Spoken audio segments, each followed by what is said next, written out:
What is going on, my beautiful LARPers and LARPettes? Today we're going to be doing something a little bit different. I brought out my good friend Dimitri. He is, believe it or not, the inventor of the family of ACSS reticles. So I just wanted to pick his brain and help you guys out, try to make decisions on the ACSS reticle platform. Is that what I can say is? Mm-hmm. So yeah, I want to talk about a little bit on the individual optics we have here and see what he thinks that's going to be adequate for whatever you're using it for. So before I get too deep into this video, I just want to mention that I am sponsored by Primary Arms. I've been sponsored by Primary Arms for what, like 6 years or so? I know I kind of have a tiny bit of feedback, but I like to try to help and see if we can try to make an optic better. Obviously, it's not up to me, it's more up to you. But well, sure, I take everybody's feedback, especially yours, some of your experience. So. And that's a good thing to hear too, just because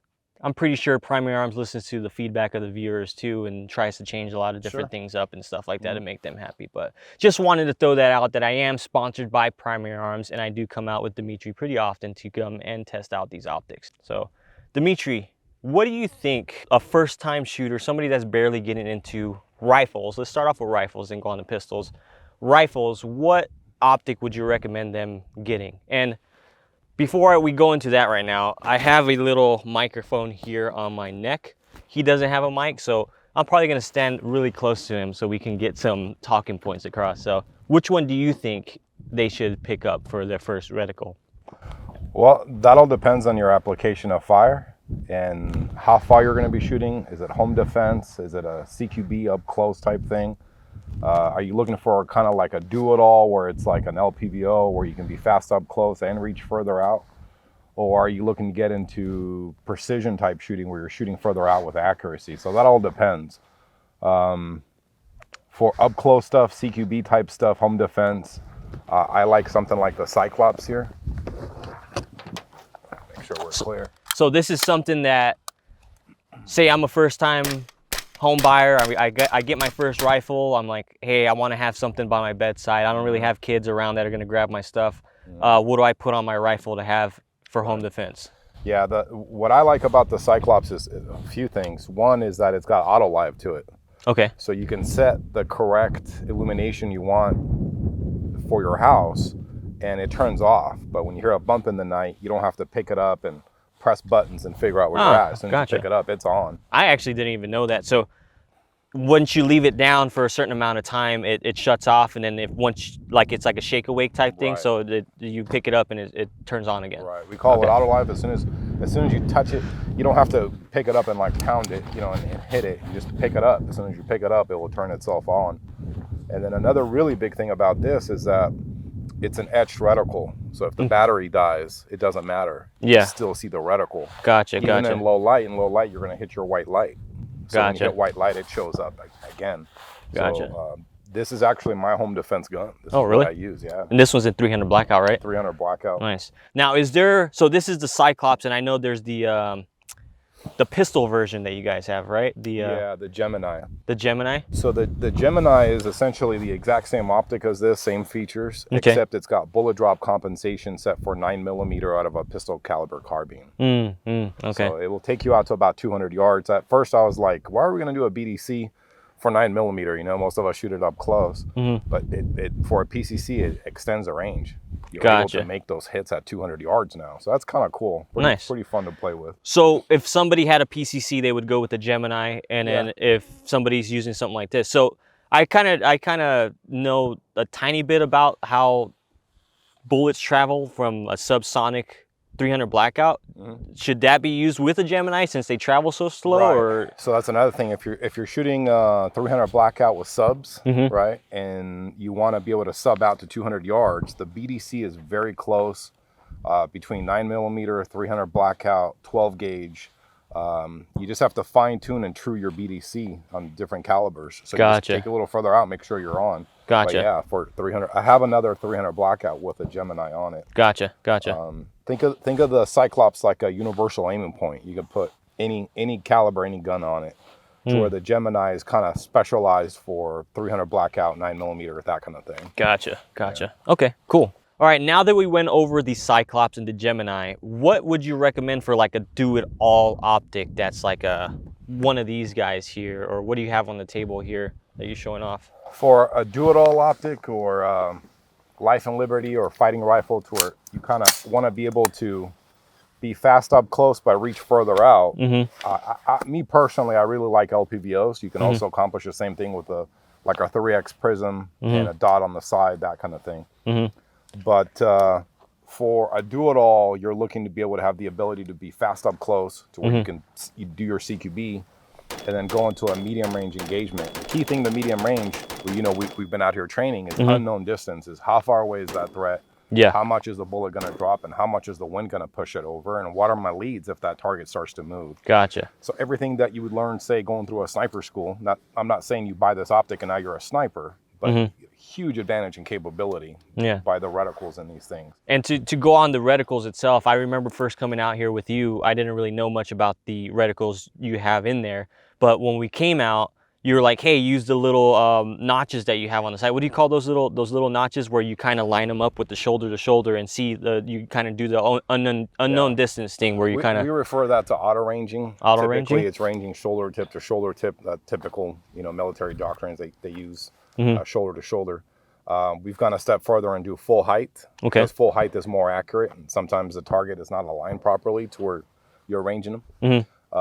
This one even has half size and is also spaced a mil apart. So if you know your warm formulas, basically you can be a brand new guy and not know nothing and become very capable, or you can be a very experienced guy and have tools in here that you're used to using, like the mill navigation. I don't know if you've seen some of the videos out here, but we'll go, okay, we'll do unknown distance but undetected targets, so we don't know where they're at. Oh, okay. So I'll tell you, okay, you see that, that board we were looking at? Okay, put your chevron there and I'll go 20 mils to the right and 10 mils down. Gotcha. In the reticle, I can navigate you into a target that you don't see. Gotcha. So it's got a lot of really cool features like that built into it. And that was kind of my thing when I first came out shooting with you, that it helped me a ton. I was never really into long range stuff, but your reticles helped me a ton to try to understand. It gave me a blueprint to try to get better at shooting at long distance and unknown distance and all that stuff. Right. It helped me a lot more. Everything is in here designed to solve an issue or a problem. Gotcha. So it's years and years of testing and getting info from guys that have been there, done that, and just trying to optimize it, and it's been truly optimized for what it's designed for. So. Gotcha. And this one, you already said the name for it. You already... Yeah, this is the 1-8 PLX ACSS Raptor. Raptors, when you hear the word Raptor, it tends to be a bullet drop compensator. Okay. And we do the Griffin version, and the Griffin is a mils, so you can do any caliber, any load, and line up to those mils. But it still maintains your auto ranging. Gotcha. So the difference between the Raptor and the other one is just for the new people. Right. Raptor looks less complex than the Griffin. There's a lot of little dots and stuff like that on the Griffin, as opposed to the Raptor, where it's just... The Raptor is more geared towards like 5.56 308. Gotcha. To where the Griffin is a universal grid in mils. So you could line up anything from a 22 to a 50 cal. It doesn't matter. You can line them all up. So you would recommend the Raptor for that do-it-all? Yeah, if you're a new guy and you're running at an AR-15, and you're shooting M855, M193, even 77 grains, I would go with the Raptor just because it's fast, math-free, it's less complex. If you are experienced and you know how to run ballistic software and you know how mills work and you're looking for that precision type fire further out, then get into the Griffin. Gotcha. So also, if you're like, I noticed that it's really easy to pick up, so close, so people can use that for competition too, right? Oh, yeah. Definitely use it for competition. Yeah. 3-gun isn't combat shooting, but it's pretty close to it. I mean, you're on a timer, you're stressed, you're having to move through multiple targets. So a lot of that stuff still applies. So yeah, you can definitely use it for that. Gotcha. And the way you have it set up here, I noticed you have the, what is this, the ACSS? That's the Vulcan, the pistol sight. The pistol. You can use it on a rifle as well. Rifle. And you like it set up like this. Say right now somebody's trying to contemplate between optic with a red dot with a magnifier over something like this, where you have the red dot on top and... So the reason I have the red dot on top is a few reasons, mainly passive night vision. Okay. So when I got nods behind it, I can't go here, right? It's gonna bump. So here I can go passive night vision through the dot. Okay. I'm right-eye dominant, so when I go from right-handed to left-handed and make my switch, I can't see with my left eye, so I have to go right eye through it. Oh, okay. Oh, so you kind of torque the gun and it kind of, it's I'm up able in to a flip position. it and I can still see through it with my Gotcha. right eye. Yeah, I never really thought about that. Another big thing is like, you see how the hills are very cluttered. Yeah. So say you're coyote hunting or whatever and you have a camouflage target. When that target is moving, it's easy to pick up because we're instinctively we pick up movement. Okay. But when that target pauses and all of a sudden you lose it, you got to pull out and look with your naked eye and pick up movement. And one of the things this does is I aim the red dot at the target, and then when I look in, you're right there. Gotcha. Gotcha. Search for it. Gotcha. That, and it acts like a backup. So let's say the scope broke, well, the dot's still good to go. Or if the dot broke, the scope's good to go. Gotcha. So I don't need iron sights. Sweet. As opposed to like a red dot with a magnifier, if the red dot goes, then you're screwed. Yeah, you need backup sights. Anytime you're running red dots, whether it's our brand, any brand, you need backup sights, because if that dot goes out, you have no aiming point. Gotcha. That's kind of why I like the Cyclops, is no matter what, you have an aiming point. No batteries, nothing. It's etched in there and it's good to go. Yeah. Gotcha. But Okay. a red dot magnifier is it's a very versatile system and very light. So let's say home defense, I don't need the magnifier. So now I'm super light with the red dot. Yeah. To where I hit open field, I can put the magnifier on, and now I got magnification. Another big thing is I can use the magnifier like a monocular and scan areas. And then I see something, okay, there's an animal or whatever, I can put it on and take that shot. So bottom line is just basically what your preference and what you're going to be doing with it, and it just dictates on what you're going to be having on you. So also, this is the PLX. The P stands for platinum. Okay. GLX stands for gold. SLX stands for silver. So is it different, like price tiers prices, basically? Yeah. So SLX stuff, you're looking $300 to $400 around there.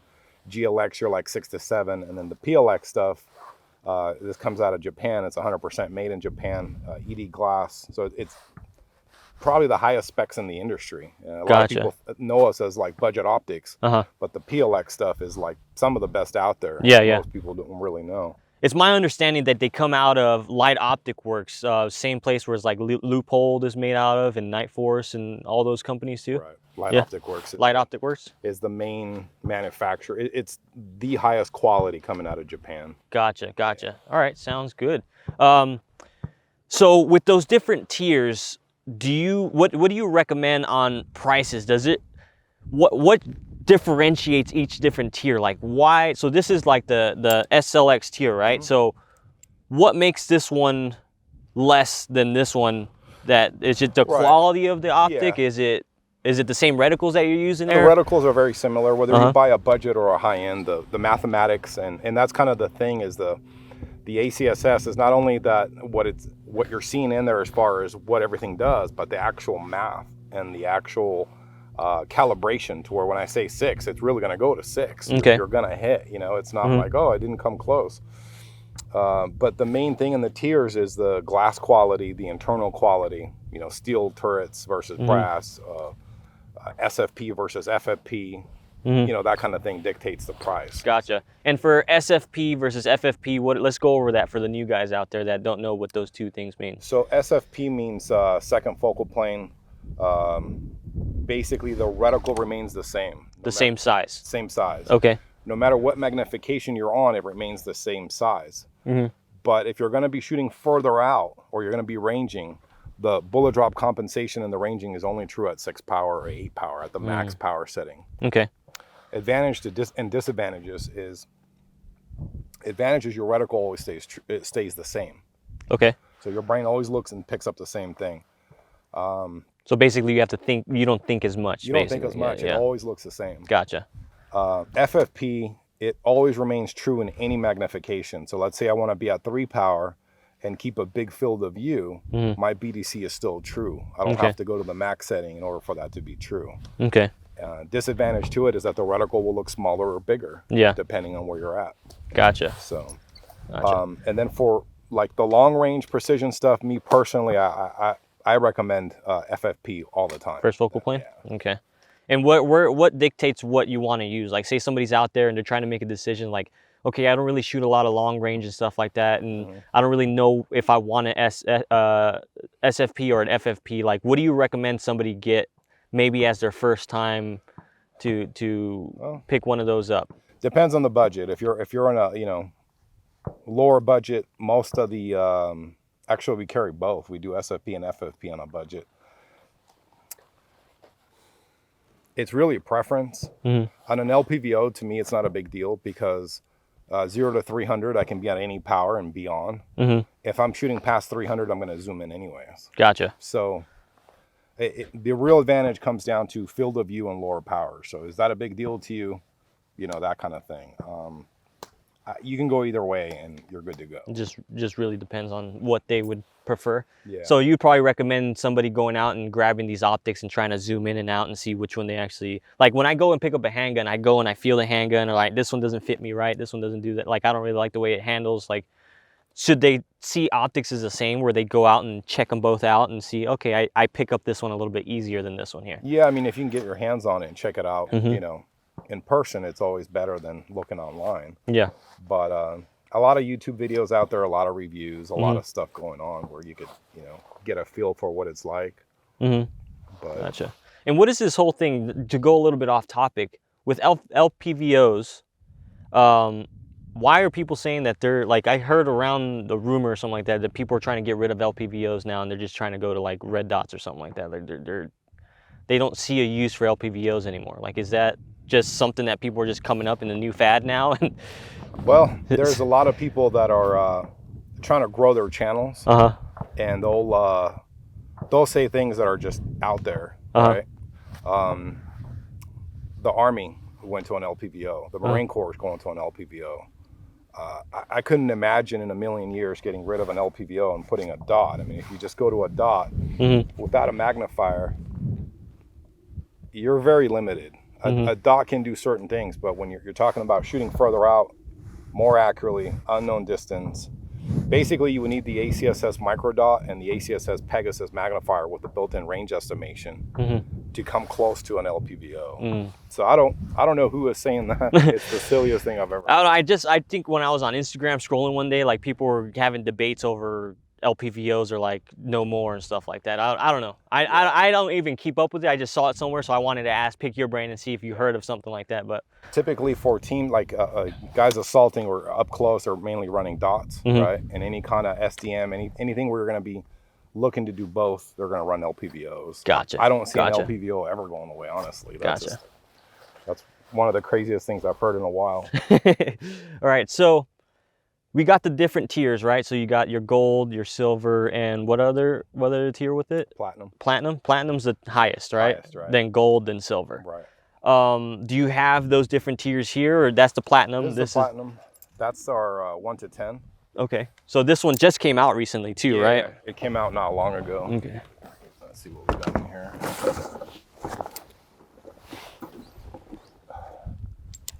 This is our 3X micro prism. Okay. So guys looking to run the Prism versus LPVOs, advantage, disadvantage. Advantage on a Prism, it's going to be a lot smaller, way more compact, and more durable. These are going to be more durable than an LPVO. And these are actually some of the smallest prisms that I've seen. Like I've seen other prisms and they're like this fucking big. Like that. Why are they even, like, how did you guys get them this small? I can't get in too much into the technology of it, but it's here. And it's what's surprising is, like, at first I thought we're gonna get it small, but it's not gonna be as clear. It's actually a lot clearer than our old 3X. Yeah, I remember having that one too. I like this one a lot more. And just for your guys' information too, guys, the Cyclops, the Gemini, and the 3X literally all look the same, but I think the 3X is a little bit longer, right? Yeah, when you're comparing both of them? Just a hair. Just a little bit longer. And we have a 5X that's going to come out. That's just a hair longer than this one. And as well as your, I have your magnifier that looks exactly the same too. So when you're looking for some of these online, just know that they're going to look exactly the same just looking at them. So just read what's going on basically in the description, because there are differences between all of these. Right. If you're getting into long range precision or target shooting, or you want to hunt further out, that kind of thing, Then we get into these. Okay. So these are specifically for specific purposes then? Right, this is for shooting further out. This is our platinum. This is what you'd put on like a 50 or a 300 Win Mag, 338 Lapua, you know, something that you want to really reach out. This is an SLX model 5x25 that's going to come out that is going to do pretty much the same thing. So this one's not out yet? Not out yet. Okay, soon. cool. I think it's up for pre-order. For the money, this is really hard to beat for what you're getting. Can you talk about what the price is going to be around that, or not yet? I don't know it offhand. It's listed on the website. But it's going to be a very reasonable price. Our theory and our formula is give you the best bang for the buck in any tier. Gotcha. Best reticle, best internals, best glass, best anything you can get for the money. Gotcha. Because if we give you the best you can get for the money, you're going to buy one for other guns and so on. You become loyal to the brand. Yeah, I remember when I was shooting your guys' optics many years ago, maybe like 5 or 6 years ago when I started shooting your guys' stuff. I used to have a lot of people saying, those are cheap. Like, just because the prices are cheap doesn't really necessarily mean you guys are cheap quality glass, right? Right. They're you know, again, that would be the SLX, and they're all scar rated. Yeah. You can mount it on a heavy scar and shoot it. It's got a lifetime warranty. So a lot of that stuff is assumptions and people thinking, oh, that, you know, because it's cheaper, it's going to break, that kind of thing. Because truth be told, in the past, cheaper optics didn't break. Yeah. But, you know, if we offer a lifetime warranty and they're all breaking, we wouldn't be in business much longer. Yeah. Yeah. And then you have the GLX model. This is the gold.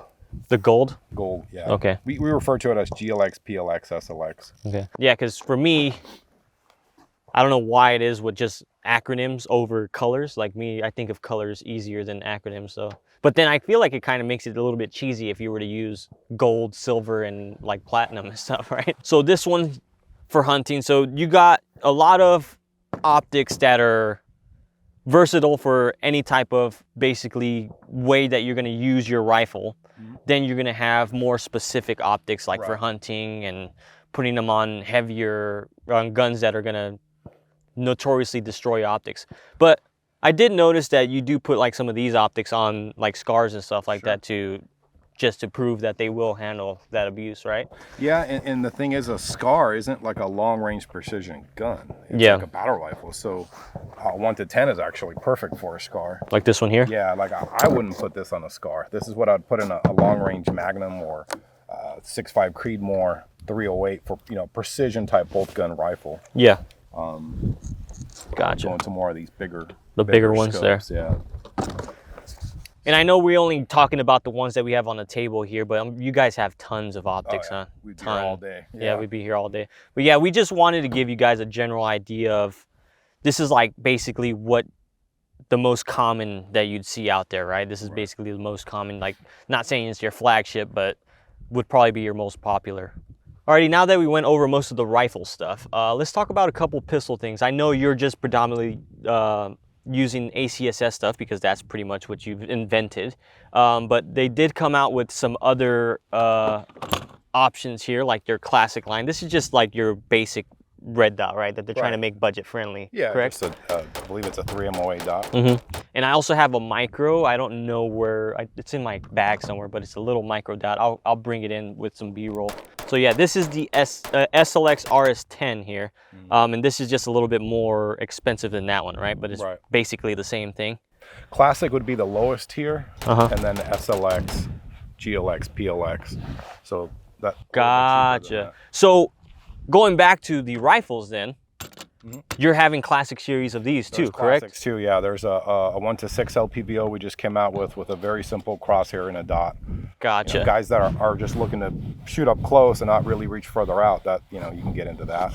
Gotcha. And that's going to be your cheapest option, right? The classic. So classic, then it moves up from there. Right. That's pretty cool. It's cool that regardless of how cheap you guys are selling them, you guys are still trying to go for it. It makes me happy that you guys are trying to cater to the people that can't really afford, because guns get super expensive. And I remember when I first started off shooting, I spent all my money on a gun and I bought a Bushnell like red dot that just was complete garbage. And I'm like, man, I wish you guys were out doing that type of stuff with the classic series at that time. But all right, so back to pistols. That's the RS10. Then you got the classic red dot over there. But your bread and butter is the ACSS, which we have here. This is the ACSS Vulcan, correct? Right. What is the difference between just this and a normal red dot? Because obviously you guys have it in this Holosun, and Holosun also makes theirs with just a normal dot in it. Right. But yours is a little bit different, right? Yeah. So this is a joint effort between us and Holosun. And what the issue was, or what the issue is with any pistol dot, is it's hard to pick up the dot. Okay. Okay. And especially under stress. Okay. And that's kind of the key thing. A lot of people go, well, if you do enough reps, you pick up the dot. Yeah.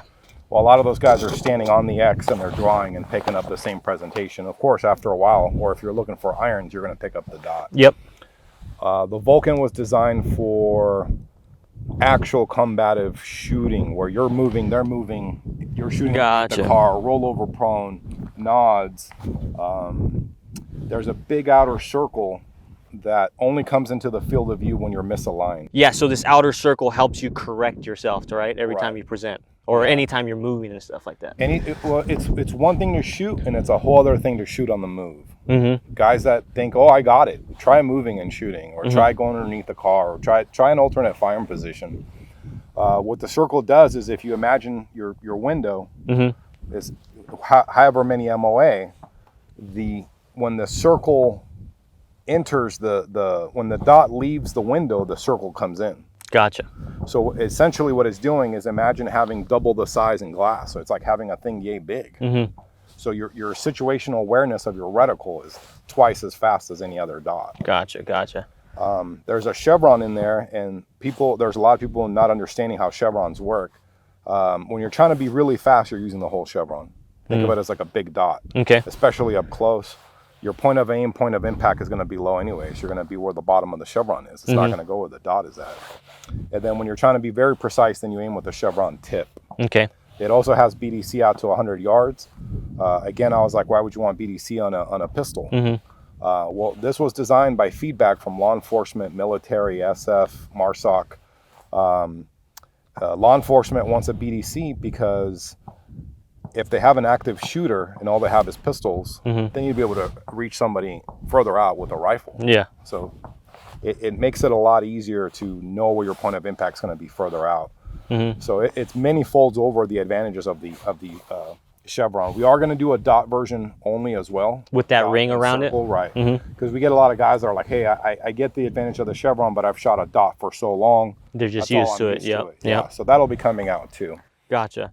And what I also noticed too, every time I put this in somebody that's never shot a dot before, they're usually like they pick this up super quickly. Like, and then there's also other people that have guns. Like I went to a competition the other day, and somebody brought their gun with a red dot, normal red dot, and they just were having a hard time picking it up when they were first presented on the first shot. Then I was like, hey, just go ahead and borrow my gun and try it out. They were literally like, you can tell the difference that the difference in time that they had between the two, just because of that outer ring was helping them. Yeah, I mean, it doubles your field of view. You're going to see that dot. Yeah. It's going to make it a lot faster. A lot of people think it's designed for new shooters only. And they go, oh, you don't need that because eventually you'll get...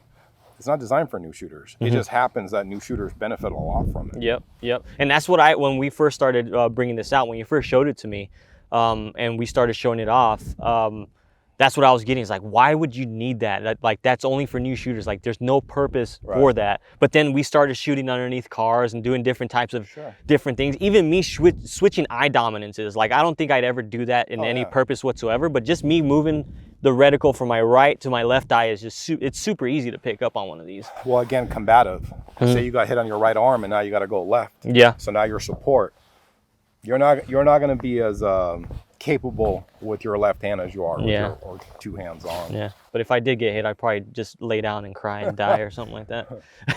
But so you have this one here, and you also have the one that's on here that could go off missiles, right? Right. So that's the enclosed version. The enclosed version. So you got the enclosed emitter on that one and this one. Is there any preference that you would say for somebody that's getting into the dot mark it on their handguns? Like, should they go with this one over that one? Is it just basically your preference, or what would you carry basically for your home defense gun or everyday carry gun? I actually have the 509 ACSS Vulcan, the enclosed on mine, but it's MOS, so it sits low and I can co-witness through the irons, to where the 509 RMAR, you won't be able to co-witness your irons. It sits too high. It sits too high. So this one's probably better for any other for option. co-witnessing. Unless if you're running RMR, I like the open emitter better. Open emitter? For MOS, I like the other one. We are going to come out with models that are going to be compatible with both. But yeah, I mean, advantage, disadvantage again. Advantage to the enclosed is that you know, if it's raining or if you got debris or you fall down with a rifle and get dirt, you're not going to get dirt up in it. Yeah. Or your like pube hairs and all that stuff. Yeah, like you pull out and it's full of belly button hair. Yeah. Okay, cool. So that's another thing. So maybe for the thicker people out there, they should go close emitter or something like that, right? Since their belly's always overhanging. I mean, I'm not the skinniest guy in the world. I use both. Well, that's the reason why you use it. Alrighty guys, so we went over the pistol optics. We went over pretty much an assortment of rifle optics here, and there's a lot of info in this video, guys. Hopefully you were able to stick around to the end. I wanted you guys to meet Dimitri because he is pretty much the genius behind the ACSS reticle, and wanted to get it straight from the source. I don't want to start talking about things where I know that I have him available where he can basically explain it even better than I could. Dimitri, is there anything else that you want to say about any of this, or anything new that people can probably get out of this video that might be coming down the pipe through Primary Arms or anything like that? We're working on all kinds of stuff. There's a bunch of stuff coming out. A lot of guys want the daytime bright dot on an LPVO. Yeah. So we're working on that. Personally, you know, I've been ridiculed in the industry. People, oh, why does he say that? I design stuff that works without illumination. Gotcha. You don't need to illuminate it in daytime. You know, you could see it bright as day as is and use it forever. Yeah. You're not limited to battery life. Yep. Yep. So, but we're working on new stuff, daytime bright stuff, compact pistol stuff, precision, everything. Everything. We're just constantly trying to evolve and get better product, better bang for the buck across the board for sure. Gotcha. Gotcha. Should people be looking out at SHOT Show time, seeing maybe some new stuff be coming down there too? Right. That's when it all pops up. Show, you know, what we've been working on. Cool, cool. Thank you guys so much. I appreciate you all. Thank you for sticking around.